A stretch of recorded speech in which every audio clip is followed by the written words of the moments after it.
نماز جنازہ کا طریقہ بہت ہی آسان ہے. بعض اوقات نہ سیکھنے کی وجہ سے یا نہ سمجھنے کی وجہ سے لوگ کنفیوز رہتے ہیں اور جنازے کے دوران بھی بسا اوقات ساتھ والے کو دیکھتے رہتے ہیں کہ اس نے ہاتھ اٹھائے نہیں اٹھائے، تکبیرات کہیں نہیں کی، اور یہی معاملہ عید کی نماز میں بھی ہوتا ہے. بہرحال جنازے کا طریقہ میں عرض کرتا ہوں. جنازے میں دو چیزیں بیسک ہیں، یعنی جسے فرض کہا جاتا ہے، جنازے کے رکن. پہلی چیز قیام، کھڑا ہونا، اور دوسری چیز 4 مرتبہ تکبیر، اللہ اکبر اللہ اکبر اللہ اکبر اللہ اکبر. یہ 2 چیزیں فرض ہیں اور 3 چیزیں سنت مؤکدہ ہے.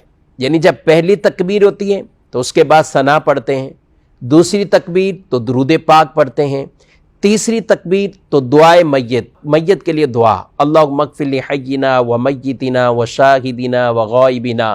اور اگر نابالغ بچے کا ہے تو اس کی دعا، اگر نابالغ بچی ہے تو اس کی جو دعا الگ سے بیان کی گئی. تو بیسک جو جنازے کے اندر چیزیں ہیں، ایک قیام، کھڑا ہونا، اور 4 مرتبہ تکبیر کہنا.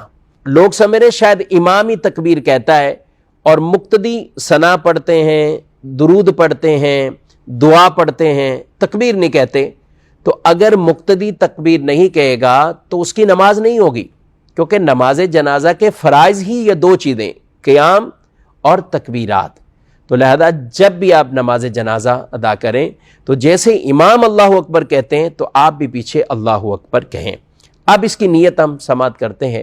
نیت نماز جنازہ کی 4 تکبیر نماز جنازہ فرض کفایہ پڑھنے واسطے اللہ تبارک و تعالی کے منہ خانہ کعبہ شریف کی طرف، پیچھے سے امام کے اللہ اکبر کہتے ہوئے اپنے ہاتھوں کو باندھ لیں گے، لیکن بیچ میں کسی بھی تکبیر میں ہاتھ نہیں اٹھائیں گے، تکبیریں کہیں گے.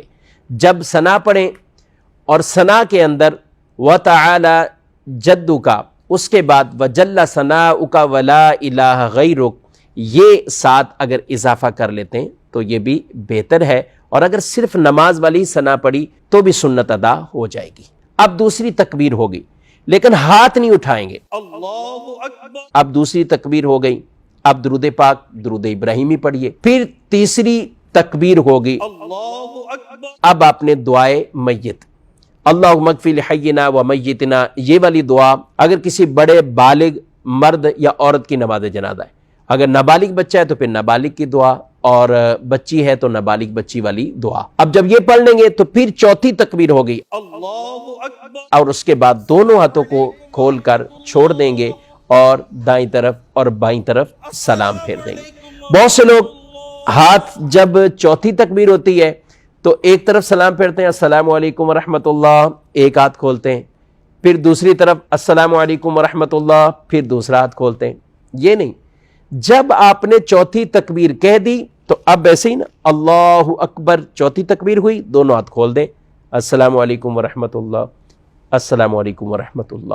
اگر آپ نے اچھے انداز سے یہ طریقہ سیکھ لیا، سمجھ لیا، تو میں نہیں سمجھتا کہ پھر آپ کبھی نماز جنازہ میں کبھی آپ کنفیوز ہوں اور آپ کو پریشانی لاحق ہو. یہاں یہ بات بھی عرض کرتا چلوں، اگر کسی بھائی کو دعائے میت یاد نہ ہو، دعائے جنازہ یاد نہ ہو، یاد کرنی چاہیے. کوشش کریں جو دعا جس وقت پڑھنی ہے وہی پڑھیں.